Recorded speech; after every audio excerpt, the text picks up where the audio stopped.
योजना, किती तुम्ही ग्रामीण भागातल्या महिला पण आहेत ना इकडे, किती तुम्हाला मला खरंच आनंद होईल की सगळ्या जणींनी हात वर केला की होय आम्हाला याचा लाभ झाला, तर मला खरंच आनंद वाटेल.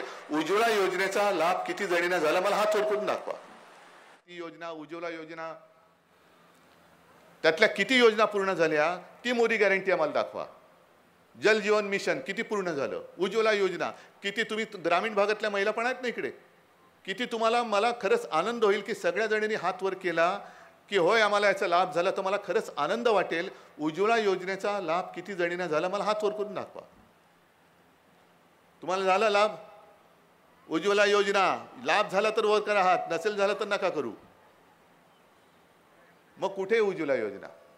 इकडे शेतकरी आलेत, शेतकरी आहेत की नाही? पीक विम्याचे तुम्हाला किती फायदा झाला हात वर करून सांगा. पीक विमा मिळतोय? आपत्तीकालीन जी काय मदत, अवकाळीची मदत झाले या सरकारने केले?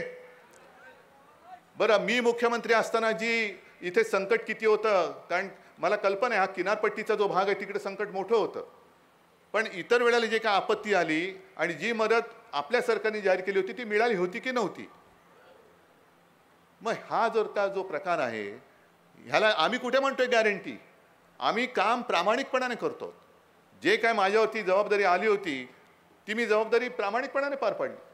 मुख्यमंत्री असताना सुद्धा करोनाच्या काळामध्ये जे आपण काम केलं, माझं आव्हान आहे, तुम्हाला चौकशी करायची असेल ना मुंबई महापालिकेची नका करू, PM केअर फंड जो तुम्ही जमा केला ना, लाखो करोडो रुपये गोळा केले, त्याचा पहिला हिशोब द्या, मग माझ्या मुंबई महापालिकेला हात लावा. कारण आता मुंबई महापालिकेतले ऑफिसर त्यांनी आज हायकोर्टात ते गेलेत अशी मी बातमी वाचली की काय कशासाठी आमची चौकशी करताय. बरं, एपिडेमिक ॲक्ट म्हणून जो काही कायदा आहे तो आपण त्या काळामध्ये एक सुरू केला, म्हणजे इंग्रजांच्या काळातला कायदा एपिडेमिक ॲक्ट म्हणजे साथ निवारणासाठी जो असतो, त्या कायद्यामध्ये खरं म्हटलं तर टेंडर बिंडर गोष्टी नसतात, पण तरी देखील आपण टेंडरनी सगळ्या गोष्टी खरेदी केल्या होत्या. पण किशोरी पेडणेकरच्या मागे लागलेत. महापौर होत्या महापौर जरूर होत्या, पण ते जे काही पैसे दिले गेले त्याच्यावरती सही ही तत्कालीन आयुक्ताची होती. तर आयुक्ताला का नाही अटक करत? का तो आयुक्त तुमच्या पदरी आला म्हणून तो पवित्र झाला? आज जे गेले 1.5-2 वर्ष म्हणजे मुंबई महापालिकेत कारभार चाललेला आहे. मी तुम्हाला का सांगतो, कारण मुंबई महापालिकेत आता 2 वर्ष जो घोटाळा करतायत ते प्रशासकीय घोटाळा आहे. तो आज सुद्धा मुंबईचं बजेट हे कोणाला कोण मंजूर करणार? स्वतःच मांडणार आणि स्वतःच मंजूर करणार. जसं मुंबईमध्ये ते घोटाळे करतायत तसं 1-2-3 दिवसापूर्वी बाहेरच्या राज्यात म्हणजे देशभर चालू आहे. असं काही नाही की महाराष्ट्रामध्ये सुरू आहे, देशभर सुरू आहे. चंदीगडचा महापौर कसा निवडला तुम्हाला माहिती आहे? वाचलत? मतदानामध्ये 20 मतं या आप आणि त्या काँग्रेसच्या आघाडीला मिळणार होती. त्यांनी एक निवडणूक अधिकारी बसवला, त्याचं व्हिडिओ मिळाली की त्यांनीच काहीतरी केल्या खुणा आणि सरळ 20 मधली 8 मतं बाद करून टाकली आणि भाजपचा महापौर जिंकला म्हणून जाहीर करून टाकला. मग एवढा लोकशाहीचा मुर्दा तुम्ही डोळ्यात देखत पाडताय आणि आम्ही काही करायचं नाही. बिहारमध्ये, त्या झारखंडमध्ये सुद्धा त्या सोरेनला अटक केली. इकडे मात्र त्यांच्याबरोबर गेले, त्याने उपमुख्यमंत्री करून क्लीन चिट. बरं, त्यांना क्लीन चिट दिली, कधी दिली, काय दिली? मग प्रफुल्ल पटेलला कसा तुमच्याबरोबर घेतलात? प्रफुल्ल पटेल, मी अगदी नागपूरचं अधिवेशन सुरू असताना बोललो होतो, इक्बाल मिर्ची बरोबर त्यांनी व्यवहार केला म्हणून तुम्ही त्याची ऑफिसची प्रॉपर्टी जप्त केली. तिथे आता ईडीचं कार्यालय आहे. मग प्रफुल्ल पटेलवरती कारवाई केली असताना आणि देशद्रोह्यांबरोबर त्यांनी व्यवहार केलेला हे सिद्ध झालं, गैरव्यवहार केला हे तुम्ही सिद्ध केलं म्हणून त्याची जी मालमत्ता सीज केली आणि प्रफुल्ल पटेल तुमच्याबरोबर आल्यानंतर सगळं माफ. कुठे गेली चौकशी? मग मला सांगा की ह्या सगळ्या गोष्टी ज्यांच्यावरती यांनी धाडी टाकल्या होत्या, ज्यांच्यावरती आरोप केले होते, जे त्यांच्या सोबत गेले ते सगळे मुक्त. म्हणजे हीच मोदी गॅरंटी आहे. भ्रष्टाचार करा, खाओ पिओ और मेरे पास आ जाओ, बिंदास सो जाओ, ईडी बीडी कुछ उखाड़ नहीं सकता आपका, मेरी गॅरंटी आहे. जे तुमच्याकडे धाड टाकायला आले होते तेच तुमच्या घरी येऊन झाडू मारतील, ये मेरी गॅरंटी आहे. तो तिकडे मेघालय, मिझोराम कुठला तर कोनराड संगमा, त्यावेळेला प्रचाराला मी मुद्दामून सांगतोय कारण हल्ली आपण काही गोष्टी विसरून जातो. रोज एवढ्या अडचणी आणि सगळ्या विवंचना असतात की आपण सगळे म्हणतो मरे नका, काय करतोय, माझं कसं करायचंय, मला नाही सुधरत, ह्याचं कुठे मी बघायला जाऊ. तर संगमावरती अमित शहाचं भाषण आहे. अमित शहा बोलले होते तिकडे की देशामध्ये सगळ्यात जास्त भ्रष्ट सरकार हे संगमाचं आहे. मग निवडणुका झाल्या आणि संगमाने अशी एक गोळी दिली की भाजपला सोबत घेतला. आता भ्रष्टाचाराचं काय झालं? का भ्रष्टाचारामध्ये भाजप पण सामील झाला? काही मोदी गॅरंटी है, अरे होने दो यार, अपने पास आया तो सब कुछ भूल जाओ, मोदी गॅरंटी आहे. या सगळ्या थोतांडाला आता आपल्याला एक चोख उत्तर द्यायचं आहे. शेतकऱ्यांचा जो मी तुम्हाला विषय सांगत होतो की नाशिकमध्ये आता हे कधी, कारण गेले 2-3 वर्ष आपत्ती मागून आपत्ती येतेच आहे. एक माझ्याकडे व्हिडिओ आला आहे नाशिकच्या शेतकऱ्याचा, तो सांगतोय. त्यांनी मला वाटतं प्रांत कार्यालयावरती एका शेतकऱ्याची आत्महत्या झाल्यानंतर ती प्रेतयात्रा घेऊन गेली आणि त्यांनी काय सांगितलं की शेतकरी रोज आत्महत्या करतायत. म्हणजे असं दुर्दैवाने असं झालेलं आहे की रोज मरे त्याला कोण रडे. अरे काय शेतकरी आहे ना, मरण्यासाठी त्याचा जन्म झालेला आहे, मरतोय, त्याला अवकाळीची मदत मिळत नाही, त्याच्या डोक्यावरती कर्ज साठतंय, पीक विमा योजना मिळत नाही, कधी कधी बोगस बियाणं मिळतं त्याच्यामध्ये तो संपून जातो, आपत्ती येते, काही मिळत नाही. आणि त्यांनी सांगितलं की आमचं म्हणणं हे सरकारच्या कानी कोण घालणार? कारण ज्यांनी घालायचं जे दिल्लीत गेले ते मूग गिळून, मी म्हटलं मूग गिळून नाही, खोके गिळून गप्प बसलेले आहेत. इथले जे गेलेत दिल्लीमध्ये ते का बोलत नाहीत? महाराष्ट्रामध्ये शेतकरी आत्महत्या करतायत, का आवाज उठवत नाहीत? महाराष्ट्रामधून जे सरकारमध्ये मंत्री आहेत का या विषयावरती राजीनामा देत नाहीत की माझा महाराष्ट्र हा संकटात आहे? जसं तुम्ही तानाजी मालुसरे वगैरे ही सगळी नावं घेतली तशी आत्ता काही वर्षांपूर्वीचे म्हणजे 60 वर्ष झाली असतील, चिंतामणराव देशमुख, CD देशमुख माहिती आहेत ना तुम्हाला? महाडचेच ना, मग नाटे भागातले CD देशमुखना कसं विसरता येईल? कारण आज जसे पंतप्रधान बसले तेव्हा नेहरू होते आणि नेहरूंचा सुद्धा एक दरारा होता. नेहरूंसमोर कोणाची बोलण्याची हिंमत होत नव्हती. आणि मुंबई संयुक्त महाराष्ट्र चळवळीचं ते आधी आंदोलन पेटलं असताना मोरारजी देसाईने बेछूट गोळीबार केला आणि मराठी माणसाचे मुर्दे पाडले. होय, हत्याच केली मराठी माणसाची त्यांनी. आणि त्याची चौकशी करा म्हणून मागणी केली लोकसभेत. नेहरूने नकार दिला आणि त्यावेळेला हे आपले CD देशमुख म्हणजे ह्याच जिल्ह्याचे एक पुत्र सुपुत्र त्यांनी नेहरूंना तोंडावर सांगितलं की माझ्या महाराष्ट्रामध्ये जो गोळीबार झाला त्याची चौकशी करायला तुम्ही नकार देताय, म्हणजे तुमचा महाराष्ट्राबद्दल आकस आहे, मी तुमच्या मंत्रिमंडळात राहू शकत नाही, हा घ्या माझा राजीनामा. तसा एक तरी मंत्री आता देतील, कारण द्यावंच लागणार, पुन्हा निवडून नाही येणार. 2 महिन्यात राजीनामा दिला तर कदाचित हिरो बनण्याचं नाटक होईल. पण हे जे तुमचे नॅपकिनवीर आहेत इथल्या व्यावसायिकांना सुद्धा ते त्रास देतात असं माझ्या कानावर आलं. येऊ दे सरकार, बघतो यांचं कसं करायचं, तो नॅपकिनच पिळून टाकतो. पण त्यांची जेव्हा साक्ष चालली होती या लवादासमोर, त्यांना आपल्या वकिलांनी विचारलं तुम्ही सुरतला का गेला होतात?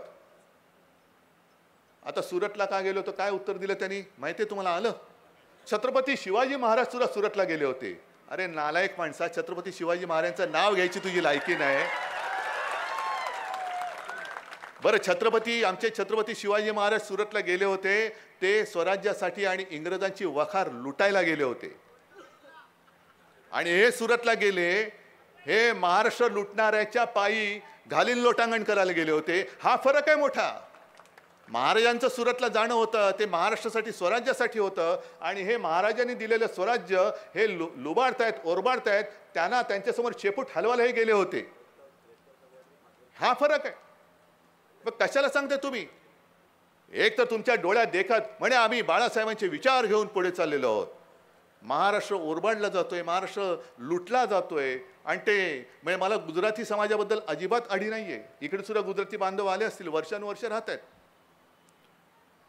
पण आज जे काही दिल्लीश्वर बसलेले आहेत ते देश, संपूर्ण देश एका बाजूला आणि गुजरात एका बाजूला, असं जे काही विभाजन करतात कळत नकळत, ते फार घातक आहे.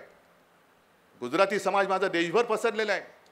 आपल्या महाराष्ट्रामध्ये तो दुधात साखर विरघळावी तसं तो मिळून मिसळून गेलेला आहे.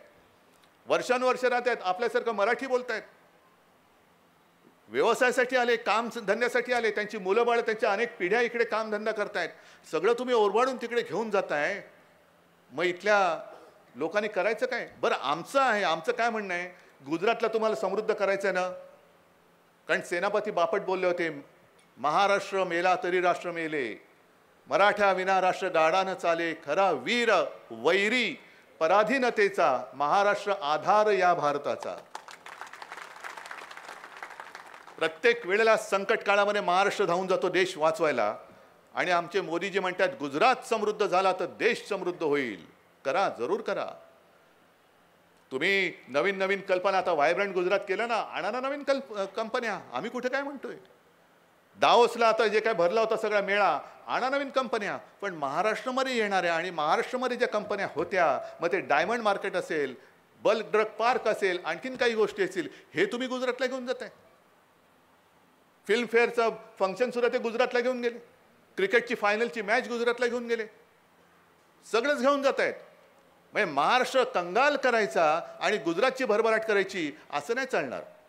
हे नाही चालणार. गुजरातला जरूर करा, पण माझ्या महाराष्ट्राच्या हक्काचं जर तुम्ही लुबाडण्याचा प्रयत्न केला तर मग महाराष्ट्रातले सगळे वीर आहेत आणि तुम्ही आहात, होऊन जाऊ दे एकदा, होऊन जाऊ दे.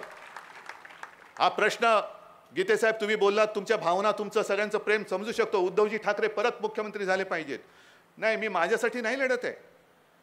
माझी तळमळ जी आहे, मला जर मुख्यमंत्री पदासाठी मी चिकटून राहायचं ठरवलं असतं तर मी राजीनामा दिला नसता. आणि कोर्टाने सुद्धा सांगितले की जर राजीनामा दिला नसता तर उद्धव ठाकरेंना आम्ही पुन्हा मुख्यमंत्री करू शकलो असतो. पण मला त्या गोष्टीचा मोहच नव्हता, मोहच नव्हता. नाही तर चिकटलं असतो मी. ज्या गोष्टीचा मोहच नाही मला, ते तुम्ही काय माझ्याकडनं काढताय. पण जेव्हा माझ्यावरती जबाबदारी आली, ती जबाबदारी मी प्रामाणिकपणाने पार पाडली होती. आणि तीच जबाबदारी मी आता पाडतोय. मी मुख्यमंत्री नाही, माझ्याकडे पक्ष नाही, माझ्याकडे चिन्ह नाही, माझे वडील सुद्धा हे चोरतायत, स्वतःच्या वडिलांचा अभिमान नाही, अशी ही औलाद. अरे जर तुमच्या मर्दानगी असेल तर माझ्या वडिलांचे फोटो लावण्याच्या ऐवजी स्वतःच्या वडिलांचे लावा आणि एक मत मिळून दाखवा. दाखवा तुमच्या वडिलांचं कर्तृत्व. पण ना भारतीय जनता पक्षाकडे कोणी नेता आहे की ज्याच्या नावावर आज मतं मिळतील, ना आजपर्यंत कोणी आदर्श निर्माण केले, ना विचार दिले. मग बाळासाहेब ठाकरे, हिंदू हृदय सम्राट, चोरा. डॉक्टर बाबासाहेब आंबेडकर, चोरा. सुभाष बाबू, चोरा. सगळंच. सरदार वल्लभभाई पटेल, चोरा. अरे चोर बाजार मांडलाय तुम्ही, पक्ष कुठे तुमचा. हा चोर बाजार आहे, पक्षच नाहीये. जे विचार शिवसेना प्रमुखांनी दिले म्हणून आज सुद्धा, जे विचार माझ्या आजोबांनी दिले म्हणून आज सुद्धा, आणि जे काम मी करतोय म्हणून तुम्ही सगळेजण माझ्याकडे काहीही नसताना येता आहात, प्रेम करता आहात. ह्याला म्हणतात भाग्य, ह्याला म्हणतात नशीब. आणि म्हणे घराणेशाही आहे. घराणेशाही नाही, मी घराण्याची परंपरा मानणार आहे आणि मला अभिमान आहे माझ्या घराण्याचा, माझ्या पूर्वजांचा मला अभिमान आहे. आणि तुम्हाला सुद्धा असला पाहिजे. कारण आई वडील, मी देव बघितलेलं नाहीये, देव मानतो पण बघितलेलं नाहीये. पण देव बघितलं तो माझ्या आई वडिलांच्या रूपामध्ये, कारण त्यांनी मला जन्म दिला आणि त्यांच्यामुळे मी जग बघू शकतो. गुरुदेव भव पितृदेव भव ही माझी संस्कृती आहे, हे संस्कार आहे. पण ज्याला काही परिवाराशी काही देणं घेणं नाही, तो माझ्या घराणेशाहीवर तर बोलतोय. मग घराणेशाहीबद्दल तुम्हाला एवढा तिटकारा असेल तर इकडे डबल गद्दारी झालेली आहे. पलीकडच्या इथले आमदार, म्हणजे इथलंच ना, श्रीवर्धन ना, रायगड पण मतदारसंघ, श्रीवर्धन, त्याच्यानंतर रायगड, म्हणजे इकडे खासदार, त्यांची मुलगी, त्यांची मुलं, सगळं घराण्याच्या घराणं हे तुम्हाला चालतं. मग आज त्यांनी जाहीर करावं की या घराण्यातल्या एकाला सुद्धा तिकीट देणार नाही. बघा ते घराणं तुमच्या सोबत राहतं का. नाही दलाल वगैरे हे पण त्यांचाच पक्ष झालाय, तो आता त्यांचाच पक्ष झालाय. म्हणजे तुम्हाला तुमच्या सोबत कठीण काळामध्ये राहणारे मित्र, त्यांना तुम्ही घराणेशाही म्हणून दूर करतात. आणि तुम्ही ही गद्दारांची घराणेशाही, गद्दारांची पिलावळ ही तुम्हाला चालते. कारण तुमची पालखी वाहतात म्हणून. आम्ही ज्ञानोबाची पालखी वाहू, तुकोबाची वाहू, शिवाजी महाराजांची वाहू, भवानी मातेची वाहू, पण भाजपची पालखी नाही वाहणार, अजिबात नाही. आम्ही तुमच्या पालखीचे भोई नाही आहोत. हे भोई तुमची घराणीच्या घराणी असतील, पण मग त्यांनी सांगावं की या घराणेशाहीला विरोध करताना, माझ्या घराणेशाहीला विरोध करता तर तटकरेंच्या घराणेशाहीला तुमचा विरोध आहे की नाही, हे मोदींनी पहिले सांगावं. नाही सगळंच आहे ते. आता थोडं सिंचन तिकडे झालं म्हणून त्यांना क्लीन चिट मिळाली. हेच तर मी म्हणतोय मोदी गॅरंटी. आधी सगळे सिंचन घोटाळा असेल, तो सगळा शिखर बँकेतला असेल, आणखीन काही असेल, सगळे घोटाळ्यांचे आरोप केले. स्वतः पंतप्रधान मोदींनी मध्य प्रदेशमध्ये, मला वाटतं NCP, मध्य प्रदेशमध्येच ना, NCP वरती 70,000 कोटीचा घोटाळा आरोप केले आणि 8 दिवसामध्ये हा सगळा कंपू त्यांच्यात गेला. म्हणजे तुम्ही किती पैसे खा, साधे सुधे नाही घ्यायचे. म्हणजे किशोरी पेडणेकरांवरती वगैरे जे काय आरोप आहेत, एक तर एक पैसा खाल्लेला नाहीये. वायकरांवरती आरोप आहे, किती पैसे खाल्ले असं तुमच्यावर आरोप आहे. एवढे हेड किती खाल्ले? हजारो कोटी. ये तुला मुख्यमंत्री करतो, तुला उपमुख्यमंत्री करतो. कुछ नहीं होगा. अरे यार ईडी बीडी सब झाडू लगाएंगे, मेरी गॅरंटी आहे. हा सगळं भ्रष्ट जनतेचा पक्ष, फेकडांचा पक्ष, भाकडांचा पक्ष, काल सांगितलं इकडून तिकडे उड्या मारणाऱ्या बेडकांचा पक्ष. किती लावायचं बीजेपी बीजेपी बीजेपी, म्हणजे सगळी बाराखडी संपेल, पण तरी यांची जी काही वृत्ती आहे ती संपणार नाही. पण ती संपू तुम्ही शकता. गेल्या वेळेला लोकसभेला मी चालू होतो यांना पंतप्रधान करा म्हणून, आता मी चालू आहे की आपल्याला आता हुकुमशाही नको म्हणून. जर पुन्हा म्हणजे मी काल सांगितलं 26 जानेवारीला कालच्या प्रजासत्ताक दिन चिरायू हो, म्हटलं खरंच ही प्रार्थनाच करावी लागेल. कारण आत्ता निवडणुकीत पुन्हा जर का ते आले तर कदाचित पुढच्या वर्षीचा प्रजासत्ताक दिनच येणार नाही. हे घटना पायदळी तुडवत आहेत, घटनेचा भर दिवसा मुर्दा पाडतायत, लोकशाहीचा मुर्दा पाडतायत, संपूर्ण सगळ्यांवरती दबाव आणतायत. जे जे विरोधी पक्षात आहेत, अरे माझा पक्ष चोरलात, सगळं चोरलं, मग आता माझ्या लोकांच्या मागे का लागता? तुम्ही 400 पार होणार आहात ना, मग व्हा ना 400 पार, बघतो ना आम्ही. आता तर आम्ही तुम्ही 400 पार कसे होतात तेच बघतो. माझ्या साध्या साध्या लोकांवरती जुन्या जुन्या पोलीस केसेस काढून त्रास देत आहेत. जुन्या कुठल्या तरी केसेस काढून इन्कम टॅक्सच्या नोटिसी पाठवत आहेत. मग तुमच्याकडे सगळे टोणगे आलेत, बाजार बुणगे आलेत, त्यांच्या केसेसचा सुद्धा आम्हाला जसं एक 8-10 दिवसापूर्वी जो लवादाने न्याय दिला, निकाल दिला, न्याय नाही दिला, निकाल दिला, त्याचं भांडाफोड आम्ही जनता न्यायालयात केलं. तसंच मग तुमच्याकडे आलेल्या सगळ्या भ्रष्ट लोकांचा भांडाफोड आम्हाला जनतेच्या समोर करावा लागेल. आणि मग मला विचारायचंय, विरोधी पक्षात आहेत, हेमंत सोरेनला अटक केली, नितीश कुमार तुमच्याकडे आल्यावरती सगळं साफ, त्यांच्या सुद्धा आप्तसोक्यांवरती ज्या धाडी पडल्या होत्या त्याचं पुढे काय करणार? लालू प्रसादला लगेच समन्स, तेजस्वी यादवला समन्स, इकडे रोहित पवारला समन्स, आमच्या किशोरीताई असतील सगळ्यांना समन्स. मग भारतीय जनता पक्षामध्ये जे काही भ्रष्ट आहेत, ईडीच्या कारवाया, इन्कम टॅक्सच्या कारवाया, CBIच्या कारवाया, ह्या संपूर्ण देशात किती भारतीय जनता पक्षाच्या नेत्यांवरती सुरू आहेत, किती भारतीय जनता पक्षाचे पत्ते हे ईडी कार्यालयाला माहिती आहेत, याची यादी जाहीर करा. याची करा जाहीर, होऊ द्या सगळं. एकदा काय करायचं ना ते करा. आणि त्याच्याच बरोबरीने PM केअर फंडाचा जो काही घोटाळा आहे त्याचा सगळा वृत्तांत येणं आणि देणं हे सुद्धा जाहीर करा. तर आम्ही मानू की तुम्ही भ्रष्टाचार मुक्त भारत करू इच्छिता.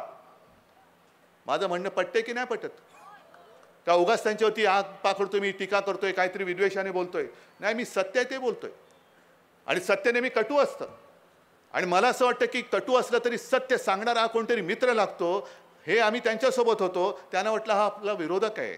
मग तुम्हाला नुसतं भलामण करणारे भक्त पाहिजे असतील. आम्ही भक्त आहोत, पण आम्ही शिवबाचे भक्त आहोत, आम्ही भारत मातेचे भक्त आहोत. आम्ही कोणत्याही व्यक्तीचे भक्त नाही, अजिबात नाही. आणि तसेच सगळे तुम्ही सुद्धा देशभक्त आहात. हा देश आपल्याला वाचवायचा आहे. नुसतं कोणाला तरी मला मुख्यमंत्री करायचे, गीते साहेबांना खासदार करायचे, स्नेहलताईला आमदार करायचे, आणि नवगणेला आमदार करायचे, आणखीन आमदार करायचे, ही एवढीच नाही आहे लढाई. तर तुम्हाला न्याय हक्कासाठी लढणारा तुमचा हक्काचा प्रतिनिधी तिकडे पाठवायचा आहे, की जेणेकरून आपण जे काही का मोठ्या लढाईनंतर आपल्या देशाला जे स्वातंत्र्य मिळवलंय, त्या स्वातंत्र्य लढ्यात आता ते स्वातंत्र्य सैनिक पण पिढीनुसार गेले सगळे, जवळपास कुठेतरी थोडेसे राहिले असतील. पण त्यांनी जर का तेव्हा कष्ट घेतले नसते, जर का त्यांनी तुरुंगवास भोगला नसता, आता हे ईडीच्या भीतीने सगळे पलटायत. ईडी आली, पण तेव्हा इंग्रजांचा तुरुंगवास होता. एकदा तुरुंगात गेल्यानंतर जसं सावरकर अंदमानला जायचं माहिती होतं, अंदमानमधनं कोण परत येईल अपेक्षा नव्हती, तरी सुद्धा त्यांनी तुरुंगवास भोगला. असे असंख्य हजारो लाखो, त्यांचं काय नाव सुद्धा नसेल, ते इंग्रजांच्या जुलमामुळे कदाचित वारले असतील, गेले असतील, किंवा आयुष्यभर तुरुंगात चढले असतील. पण त्यांनी कष्ट नसते घेतले तर आज आपण भारत माता की जय बोलू शकलो नसतो. हे त्यांचे उपकार आपण विसरता कामा नये. हे त्यांचे उपकार आहेत. आणि त्यांचे उपकार जर का नुसते आपण डोळ्यात देखत माझ्या भारत मातेच्या हातामध्ये पुन्हा स्वकीयांच्या बेड्या पडणार असतील आणि आपण थंड डोक्याने बघणार असू, तर ते म्हणतील अरे ह्या नालायकांसाठी मी माझा जीव दिला, हे नालायक आहेत, ह्यांच्यासाठी मी जीव नसता दिला तरी बरं झालं असतं, कारण हे स्वातंत्र्य भोगण्याच्या लायकीचेच नाही आहेत. माझ्या कपाळावरती मी तो शिक्का नाही मारून घेणार, अजिबात नाही. जेवढी काय माझी ताकद आहे ती मी माझ्या देशासाठी, माझ्या महाराष्ट्रासाठी कारणीभूत लावणार. आणि जोपर्यंत तुम्ही सगळे माझ्यासोबत आहात, मला परवा नाही कोणी समोर उभा राहिला तरी देशभक्त नेहमी जिंकतो, देशद्रोही नेहमी हारतो. आणि त्याच्यासाठी आज हा जो माझा कुटुंब संवाद दौरा आहे, तो दौरा मी पुढे पुढे घेऊन चाललेलो आहे. पण ही लढाई साधी समजू नका. जसं त्यांनी सांगितलं निवडणुकीच्या कामाला लागा, मी तुम्हाला सांगतो निवडणुकीच्या कामाला लागा. काय करणार म्हणजे सांगा काय करणार निवडणुकीचं काम? निवडणूक अजून जाहीर नाही झाली, मी आज तुम्हाला सांगतोय निवडणुकीच्या कामाला लागा. म्हणजे काय करणार? उद्धव ठाकरेंनी आदेश दिले सगळ्यांनी निवडणुकीच्या कामाला लागा. नाही, काम मोठं आहे. ज्याप्रमाणे आता ते गावागावामध्ये ते मोदी सरकारचा रथ फिरतोय ना, सरकार आपल्या दारी थापामारी. पण गावागावात मोदी सरकारचा रथ गावकरी अडवत आहेत, शेतकरी अडवत आहेत आणि त्यांना परत पाठवत आहेत की अरे तू बोलतोय. अरे काल तर मी बातमी वाचली, नगरमध्ये त्या खासदाराला सांगितलं एका शेतकऱ्याने, अहो आम्हाला तुम्ही योजना जाहीर केल्या त्या नाही मिळाल्या. मग एक जण गर्दीतनं बोललाय याला खेटराचे माळ घाला. मग ही जी चर्चा आहे ना, मी जो तुम्हाला कार्यक्रम दिला होता होऊ दे चर्चा, जसं 2014 साली मोदीजीने आणली होती चाय पे चर्चा, तसं तुम्ही सुरू करा होऊ दे चर्चा. घेऊन बसा 10 वर्षाचा आढावा. 14 साली काय सांगितलं होतं? अच्छे दिन आएंगे, आले का? तुमच्या खात्यामध्ये 15 लाख रुपये येणार, आले का? शेतकऱ्याचे उत्पन्न दुप्पट होणार का? उज्ज्वला योजनेमध्ये एवढे सिलेंडर फुकट मिळाले का? जनधन योजनेमध्ये एवढे पैसे मिळाले का? पीक विमा, प्रधानमंत्री फसल विमा योजना मिळाली का? काहीच नाही मिळालेलं. मग हे होऊ दे चर्चा. ही कसली गॅरंटी? मी फक्त बोलेन पण देणार काहीच नाही, ये मेरी गॅरंटी है. जो बोलूंगा वो झूठ बोलूंगा, मेरी गॅरंटी आहे. ही गॅरंटी, हे निवडणुकीचं काम आहे. लोकांमध्ये जागा करत आहे ना, मोठमोठ्या सभा घेऊ नका, पण जिथे जिथे महिला असतील जा तुम्ही. आता आशा वर्कर आहेत, अंगणवाडी सेविका आहेत. सीतारामनबाईंनी काल जाहीर केलं की आम्ही तरुण, महिला, शेतकरी आणि गरीब यांच्यासाठी काम करणाऱ्या 4च जाती आहेत. मग अंगणवाडी सेविका संप करतायत, त्या महिला नाही आहेत. आशा सेविकांना सगळं काही मिळते का? बघा. शेतकऱ्याला त्यांचं जे काय मिळायला पाहिजे, हक्काचं मिळायला पाहिजे, मिळते का? मग कुठे 10 वर्ष केलं काय? आत्ता तुम्हाला कळलं या देशामध्ये 4 जाती आहेत. मग महाराष्ट्रामध्ये जातनिहाय सर्वेक्षण का करताय तुम्ही? मग जर घरी कोणाला जातनिहाय सर्वेक्षणाला, तुमची जात काय? मी महिला, मी तरुण, मी शेतकरी, पण बहुतेकांची जात ते सांगतील गरीब. मग ह्या जातीवरती तुम्ही आरक्षण देणार का? ह्या जातीवरती तुम्ही काम करणार म्हणजे नेमकं काय करणार हे विचारा तुम्ही. मग तुमच्याकडे जेव्हा त्यांचे नेते येतील तेव्हा त्यांना विचारा, बाबा तुला आज साक्षात्कार झाला, निवडून येताना तुम्हाला या 4 जाती दिसतात, निवडून आल्यानंतर तुम्हाला फक्त सुटाबुटातल्या जाती दिसतात. तुमचे मित्र म्हणजे देश नाही, देश म्हणजे माझी जनता, माझ्या समोर बसलेली ही माझी जनता आहे आणि यांच्यासाठी काम करा. तुमच्या मित्रासाठी काम करू नका. घराणेशाहीवरती टीका जरूर करा, पण आम्ही तुमच्या मित्रशाहीवरती टीका करतो. सगळं काही तुमच्या मित्राला, सगळं काही मित्राला. कोण मित्र तुम्हाला माहिती आहे की नाही? बरं झालं मला सांगितलं. पण वापरून तुम्हाला घ्यायचं, मतं तुमची, म्हणजे मत तुमचं आणि किंमत त्यांची. मत तुमचं आणि किंमत त्यांना, हे नाही चालणार. आता तुम्हाला हिंमत दाखवावी लागेल. आणि याच्या पुढे इकडे मी तर म्हणेन, अगदी भाजपची सुद्धा कार्यकर्ते असतील, आजूबाजूला असतील, टीव्हीवरनं बघत असतील, RSSचे कार्यकर्ते असतील, RSSने सुद्धा पिढ्यानपिढ्या यांना मजबूत करण्यात घालवले आहेत. आयुष्य बर्बाद झालेले आहेत त्यांची. घरदार, काही तर अविवाहित राहिले, घरदार संसार सगळं मोडून टाकलं त्यांनी. पण नाही, हिंदुत्व हे हिंदुत्व नाही, अजिबात नाही. मी हुकुमशाहीला हिंदुत्व मानणार नाही, अजिबात नाही. पण त्यांनी सुद्धा विचार केला पाहिजे की जे सगळं पक्ष चोरणारं तुमचं हिंदुत्व आहे का? पक्ष फोडणारं तुमचं हिंदुत्व आहे का? हिंदूंमध्ये भेदभाव करणारं तुमचं हिंदुत्व आहे का? आणि पुढच्या पिढ्या हुकुमशहाच्या हातात देणारं, पुढच्या पिढ्या केवळ आमच्या नाही, त्याच्यात RSSच्या पण आल्या, भाजपच्या पण आल्या, ज्यांच्या अंधभक्तांच्या सुद्धा आल्या. या सगळ्या पिढ्या ह्या तुम्ही हुकुमशहाच्या हातामध्ये देण्याचं पाप करू नका. हे मी अगदी भाजपच्या कार्यकर्त्यांना, RSSच्या कार्यकर्त्यांना आणि अंधभक्तांना सुद्धा सांगतो आहे. आणि त्यासाठी आपली लढाई आहे. आज मला बरं वाटलं की एक कुटुंबाला साथ घातल्यानंतर एवढे माझे कुटुंबीय माझ्यासोबत आलेले आहेत. आज ही माझ्या दिवसातली पहिली सभा आहे. अजून 2 सभा पुढे आहेत. पुन्हा परवापासून मी सिंधुदुर्ग आणि रत्नागिरीमध्ये आहे. आता हे सगळीकडे बोलत जाणार आहे. मी ज्या ज्या काही गोष्टी येतील त्या बोलत जाणार. आणि एकच सांगतो, आपल्याकडे ती एक आहे ना, राजा जागा रहा, रात्र वैरेची आहे. तुम्ही राजा आहात, मतदार राजे. मतदार राजा जागा रहा, रात्र वैरेची आहेच, पण झोप घेतली तर दिवस सुद्धा वैऱ्याचे येतील. दिवस सुद्धा येतील. म्हणून जागे रहा आणि जनतेला जागे करा, एवढीच तुम्हाला विनंती करतो आणि आपली रजा घेतो. जय हिंद, जय महाराष्ट्र.